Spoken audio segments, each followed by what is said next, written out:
It seems everyone's a keyboard warrior these days.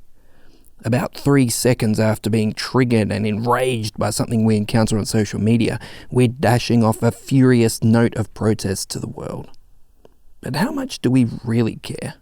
Are there issues so urgent and important to you that you'd be prepared to be arrested to get your message across? This is Signs of the Times Radio with Kent Kingston.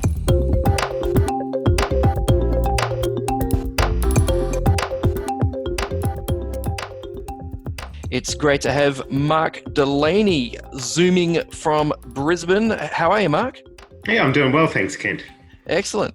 Now, Mark, you have a really interesting backstory, but I guess the reason why you're here with us this week on Science Radio is that you've written a cracker of an article for us in this month's issue of Signs of the Times, looking at civil disobedience, which is a bit of a controversial issue, I guess, in this whole era of Black Lives Matter and things like that. I have to confess, I attended one of the Black Lives Matter protests a few weeks back when those gatherings were technically illegal. No one was arrested, which was good. And the fact that police were there sort of helping us out, guiding traffic. But it did sort of make me think afterwards, wait a minute, I just broke the law. Should I have done that? So it's a challenging issue. And you actually have been arrested, haven't you? That's right, Kent. Yeah, I've been arrested twice, and that was a pretty big deal for me. I'm 53 years old now, and I've gone through most of my life obeying the law, really well. I hadn't even had a speeding ticket, but last August I was arrested for the first time in a sit-in peaceful protest in Brisbane, and then in September I was arrested again at the Adani coal mine site. Right, okay. And you are actually a trained lawyer, aren't you? That's right. I studied law at Queensland Uni many years ago, late 80s, early 90s. And yes, so I know a little bit about the law. I don't claim to be an expert on this, but I know a little bit about it. Some would say that should mean that you should know better. Well, I guess some people would, and some people have said that, no doubt. Yes. Look, before we get into that, just like to get a little bit of background about you, because you and your family have a fascinating story of living in India in a the word slum is coming to mind, but I'm sure that there's a more polite word for that. Can you just give us a little bit of background there? Yeah. So after I'd studied law in the late 80s, and my wife Kathy had studied maths and computer science at Queensland Uni as well, we were both looking good for really good careers in Australia. But during our university days, or soon thereafter, we had a little bit of short-term experience in India, and it changed my life. I was there and I met very, very poor people who were struggling to survive. And it changed my perspective. I suppose I was coming at that point from, and I still am, from a faith perspective, which says, life is not all about me and getting my big superannuation and my flash house and so forth. It's about looking around and seeing if I can make the world a better place. So from that perspective, when I met people who were genuinely poor, and I had to ask myself, hey, this just doesn't seem fair. Just by the very fact that I was born and brought up in Australia, I've had these wonderful opportunities, great education, great healthcare. And these guys have not any credit of mine or any problem of theirs. It's just where you were born. So I thought this world is a pretty unfair place. So I kind of decided there and then I want to use my skills, use my energy to try to help the world be a better place, to cooperate with God, if you like, in trying to bring that about. This is interesting, Mark, because you could have pursued a legal career, done quite well for yourself financially, and sent over a lot of money, every month, every year you could have, started up a charitable trust or something like that and made a lot of positive difference in places like India. But instead you chose to go with your family to live among those people. Why that route? Sure. And I mean, it does look pretty crazy, doesn't it, when you put it in those terms? And in fact, my dad said exactly that. He said, look, you've had this great training, you could do anything. You could work for the UN, you could work for the WHO, you could earn a whole lot of money. Why don't you do that? I suppose, Kent, it came down to thinking that God doesn't need a checkbook as much as he needs people. right? So what I mean by that is the thing that's lacking in the world to make things a better place are good people doing good things more than money. Even if we had all the money in the world, we had dozens of Bill Gateses, it's not going to fundamentally change the world, because the issues, the problems in the world are more about human relationships and selfishness and egos and all that kind of stuff, which requires people on the ground to change things. So, I'll give you an example. Say my son, Tom, is still in a slum in India right now responding to COVID. So he says, look, one of the major problems there is kind of, in a sense, fatalism. People going, oh, well, whatever happens, happens, and if I die, I die. And so that leads to people going, oh, well, we don't have to wear face masks, we don't have to social distance or any of that. And that's obviously a huge problem. So what I'm saying there is it's an attitudinal thing, it's a mindset thing that's the major problem rather than the money. So that's why Kathy and I decided to go to India, and we spent 20 years, as you say, most of those time living in what many Australians would call a slum, informal, illegal settlements. And that was our life for much of our married life. Yeah, well, I guess, we could hardly criticise you and say that this sort of putting your body on the line thing is, you're sort of a Johnny-come-lately to that approach, because it sounds like, well, as you say, you've been doing this for decades. So that experience, like in India, what did that, I guess I'm just trying to figure out the connection between that experience and where you've ended up, back in Australia, thinking that, getting arrested for in opposition to a coal mine, for example, is a justified thing to do. What did you learn about power and government and politics and and the power of putting your body on the line in India that has sort of led you to this place? Yeah, it's a good question. I guess what we'd noticed in the last 5 or 10 years in India was that climate change was or is the biggest issue of our generation. So, development gains have been made in the majority world. Life expectancy has gone up, infant mortality's come down, and so forth. But those development gains from the last 50 or 100 years could easily be wiped out with climate change. As seas rise, subsistence farmers lose their lands altogether, food scarcity, wars will be fought over scarce things like water and so forth, species extinction, more cyclones, more droughts, etc. Life in the developing world, in the majority world, is going to become very, very difficult, much more so than it will in Australia. So we come back to Australia in about 2019 thinking, this is a huge issue. And it's all very well for, us in Australia to say, oh, well, we've got time, we can slowly make this transition, it'll be okay. But it's already having a major effect in the majority world. So this is an issue of urgency. My civil disobedience around the issue of climate change very much comes out of my experience in India of seeing climate change adversely affecting the poor now, not in 10 years, it's happening now. Yeah, wow. So I guess in Australia, it's kind of got to the stage where climate change is one of those issues that you try to avoid in polite dinner conversation because it's a bit of a polarizer. It's become a political thing, but you're saying it's not just a hot button issue in somewhere like India. I mean, Bangladesh, for example, floods every year. It's a issue of life and death. It's an issue of reality of people's livelihoods. Absolutely. This is an issue of humanity. This should not be a political issue. The science is absolutely clear on this. There is very little debate over the science anymore. This is an issue of humanity. People are dying. People's lives are becoming much, much harder. And we have the choice. Are we just going to feather our own nest and make our own, superannuation packages as big as possible? Or are we going to try to help the people in the world who are really struggling? Okay, so you and your son wrote a book about living a carbon neutral life. You've done a lot of activism. You've done a lot of speaking and media appearances around the place. But why civil disobedience? What made you think that this should be a part of the mix of activities that you're involved in to raise awareness around climate change and the impact that you see it happening in the developing world? Sure. So I think on climate change, there's kind of two approaches to addressing this.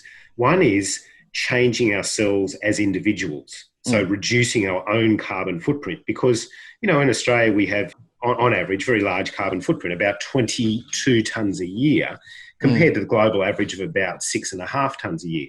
So, even though we don't notice it, we are partially responsible for this because we drive a lot, we fly a lot, we use our air conditions a lot, have our swimming pools and so forth. So part of this is an individual change thing.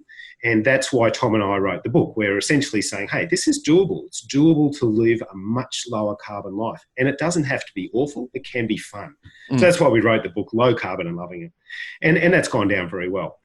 But the other side of it, apart from individual change, is systemic change. So changing the systems that are creating this mess. So what I mean by that is a system that promotes the extraction of thermal coal over and above the building of wind farms or solar farms and so forth. They are policy decisions, they're systems decisions. Now, in many countries of the world, leaders are making sensible decisions and there's rapid transition. So in Denmark now, at certain days, they can produce all of their electricity renewably, the whole lot. Britain has committed to getting carbon neutral by 2050, as has New Zealand. So certain governments are making decisions to make this transition. Other governments, and I'm sad to say, our own is one of the prime examples, are not. Now, there's a whole range of reasons for that. Primarily, there's a lot of money in the fossil fuel industry that funds political parties and so forth. So in trying to bring about systems change, there's a whole range of tactics you can use. You can write to politicians and so forth. And I've tried a lot of those. But one tool, and it's only one tool, is civil disobedience. Because what that does is it just raises the profile of the thing a fair bit more. Because, if I'm there in my suit and tie, getting arrested in the office of a fossil fuel company, it does raise the profile a bit. People look at that on TV and go, wow, that guy looks pretty normal. He looks like me. Why is he doing that? Hey, maybe this issue is actually pretty serious after all. So it's just trying to raise the profile of this thing with the ordinary Australian public. Okay, all right. So that, I guess, you're giving us a kind of a tactical, pragmatic reason why civil disobedience works. But I guess, some of our listeners may be wondering, well, wait a sec, Mark, earlier in the piece you talked about your Christian faith and how it's still important to you. Sounds like you went on a mission trip to India and, decided to, live your life sacrificially for the poor. That all sounds really Christian, but getting arrested because of climate change, whoa, what's the go with that? Aren't Christians supposed to be, law-abiding people? Didn't the Apostle Paul say, write things like, hey, Christians, you should be subject to the authorities. You should give honor where honor is due and pay taxes where taxes are due. And, this is a part of living the sort of life that other people will look at you and say, wow, you're a Christian, you're a good person, you're a decent person, you're a law-abiding person, but you've decided to cross that line. So while I can understand that civil disobedience may be a good method tactically, can you justify it morally? Can you justify it biblically even? Are you being a hypocrite as a Christian? Yeah, and that's a great question. I mean, it's one thing to say something works, something is efficacious. It's another thing to say, is it right? Exactly. And of course we have to use that framework to say, it doesn't matter if it works, it also needs to be right. So yes, I've definitely done that thinking, Kent, about, as a Christian, is this morally justifiable? And you're talking there about the classic passage that many Christians would use to not do civil disobedience, and that's out of Romans 13:5, which says, submit to the authorities, do what the boss says, the authorities say. Now, I think that's fine, but it's very interesting that Paul wrote that in Romans from a prison. So he had obviously broken the law prior to that point. Yeah. And, for me, Kent, the main model for my life is Jesus. And so as I look at Jesus' life, I'd say there's these two factors again of him asking us to change ourselves and how we live and how we use our money, but also asking us to help change the system. So there's a couple of classic examples there, So Jesus is hauled over the coals by the authorities for example, healing people on the Sabbath. That is on a Sunday or on a Saturday. That's not the rule. The bosses said that you're breaking the rules and that's not okay. And Jesus said, basically, look, the Sabbath was made for man, not man for the Sabbath. So if I am doing good, for people by healing on the Sabbath, then that overrides your rule. So what I'm talking about here is a hierarchy of rules, if you like, or a hierarchy of laws. And I would say the topmost law that we run our lives is exactly what Jesus said when he was asked, what's the greatest law? He said, love God and love your neighbour. That's number one.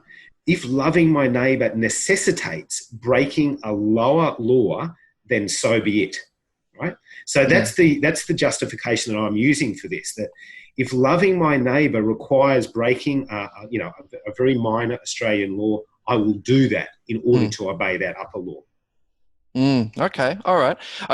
I guess I'm trying to think of examples of how that might work in everyday life. I mean, what are some examples of laws, like whether it's in Australia or around the world, that you would see as getting in the way of us effectively loving our neighbour? Well, I mean, a classic example from history, Kent, would be, say, the civil disobedience, the civil rights movement in the US in the 60s. So there's a bunch of laws in place which basically say black people and white people, or black people can't eat in these restaurants, sit in those places on buses and so forth. There's segregations written into the laws. Now, many people, including people of faith, the Reverend Martin Luther King and many, many people looked at that and said, that is fundamentally un-Christ-like. That is fundamentally unchristian. And so we're going to deliberately disobey those laws in order to fulfill the higher law of loving God and loving your neighbour. And of course, that's written into history now as a very successful civil disobedience campaign that did bring about change. So that's, a pretty simple example. Or here's another one that's happening right now in Brisbane today. We've got a bunch of refugees sitting in a detention centre only 3 kilometres from my house. And I visited some of those guys. They have been in detention for 7 years with no crime committed whatsoever except trying to escape a threatening situation. 7 years in prison. So you look at locked that, up for asking for help, basically. Exactly, locked up for asking for help.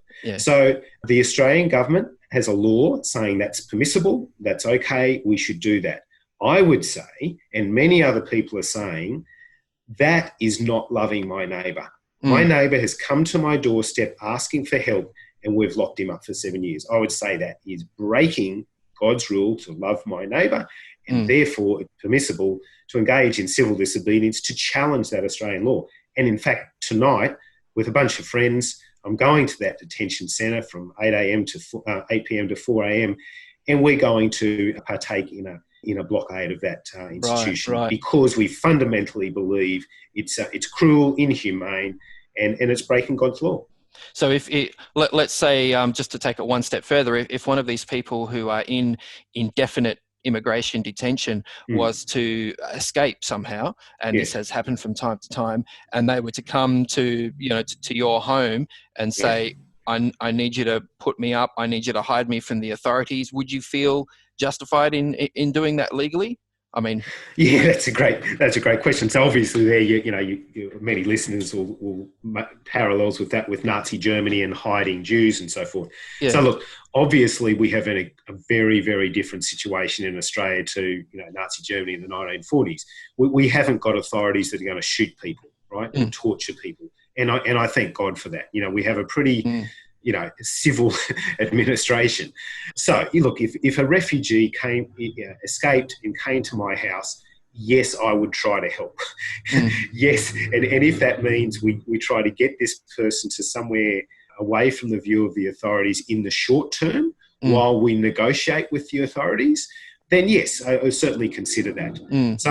Exactly. If it comes down to it, being prepared to break the law in fairly minor ways. But I would also emphasise all of this stuff is peaceful. We are not being violent, we're not being abusive, we're not destroying property. It's all very peaceful and all very respectful. Well, it's interesting you mentioned not destroying property, because I'm aware of a Christian group that called Ploughshares, I believe, which very, really want to raise awareness about the danger of nuclear weapons, and in the UK in particular are quite upset that their government is selling, weapons of mass destruction to other countries or continuing to produce them and this sort of stuff. And they've actually broken into like military bases in the UK. They've basically taken a little bit of blood from themselves over previous weeks and months, and then use that blood to like paint, slogans on military installations, and to symbolically, I think, hit them with a hammer to sort of fulfill that Old Testament prophecy of turning swords into plowshares and this sort of stuff. They have actually crossed the line into trespass, into property damage, at least in a symbolic way. Like, is there a line that you feel that you wouldn't cross? Well, yes, I think the short answer is yes, there is a line which I would not cross. So, for example, if it meant, killing somebody, or if it meant, being violent towards a person, I think that's a line that I wouldn't cross. But I was in a training, when we're talking about property damage, generally we're working off the principle of no property damage, because that doesn't look good. It doesn't look good in the media. It doesn't tend to make you friends and so forth. However, some of the things you're talking about are more symbolic acts than anything else. They're not, major damage. It's if you take your own blood and you paint a sign on the tarmac saying, Iraqis have died. Well, how much property damage is that? You get the high pressure water gun out and it's gone in 5 minutes. Yeah. So there's symbolic acts which I think are generally fine. But yes, there's lines that I wouldn't cross. And by and large, as I say, we're trying to do things non-violently, peacefully and respectfully. Okay. So, I mean, is this a modern phenomenon, the whole, Christians involved in civil disobedience thing, or does this, are you kind of drawing on a tradition that goes back? Oh, absolutely. We're drawing on a Christian tradition that goes back to Jesus. It goes back 2,000 years. And we're talking about a couple of examples from the Bible. Another, probably the most famous example that Jesus gave us was overturning the tables in the temple. So there was an exploitative system, obeying the rules, exploiting the poor, and turning, the temple into a place of commerce rather than a place of prayer. Jesus was upset with that, so he demonstrated it in a very emphatic way.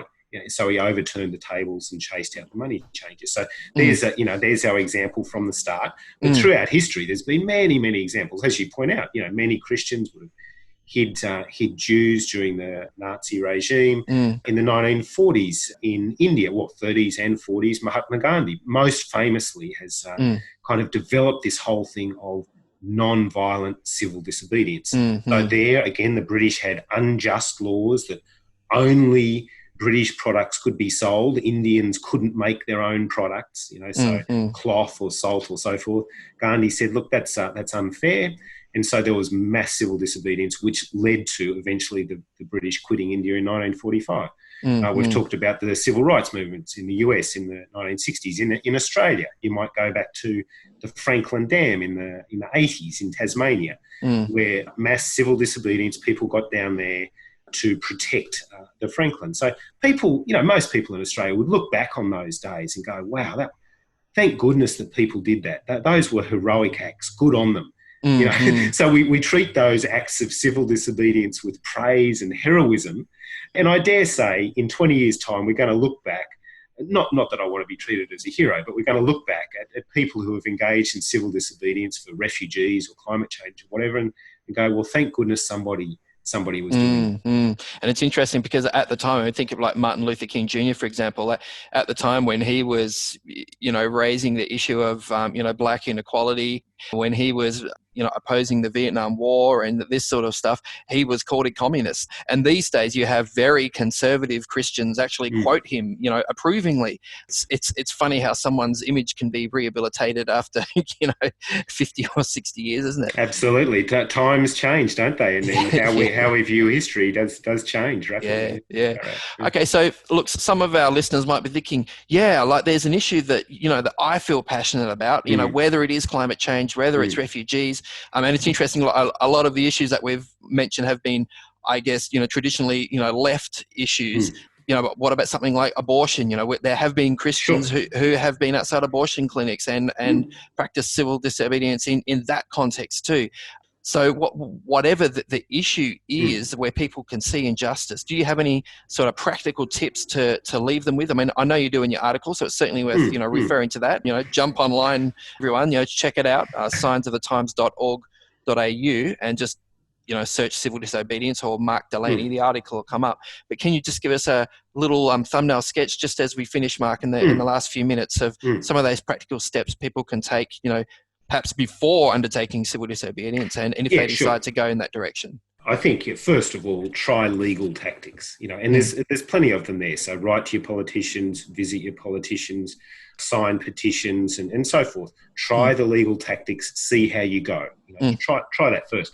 But then if you decide, look, this isn't working and we need to up the ante a little bit and use civil disobedience, the first thing is I'd say, don't do it by yourself. Because this is quite a difficult thing to do. The first time that I got arrested, it was nerve-wracking. I was a law-abiding, nice guy. Well, I still am, primarily, but it's a bit nerve-wracking. So to do it with a friend, or even better, a group of friends, is much better, so that you can talk about it. You can even pray together before you do it. You can encourage each other, when you're feeling scared. So do it together. I think is a good idea. And then to be very clear about what is our message. If people say, why are you doing this? You've got to be really clear on what's your message. So, for example, on this thing about refugees, which is going on in Brisbane right now, the message is very clear that what we're asking is for people to be released from this indefinite detention and released into community detention before Christmas. That's the ask, right? Well, that's one of the main asks. So be very clear on what your message is, what your demand is, so that then the authorities know, okay, here is what we're being asked, and if we do this, then this civil disobedience will stop. And then to figure out very clearly, who am I sending this message to? Is it to a corporation? Is it to the government? Is it to a particular politician? So, in other words, do it smart. Yes, you've got to have passion to do these things, but also use your head. Do it smart. What are we saying?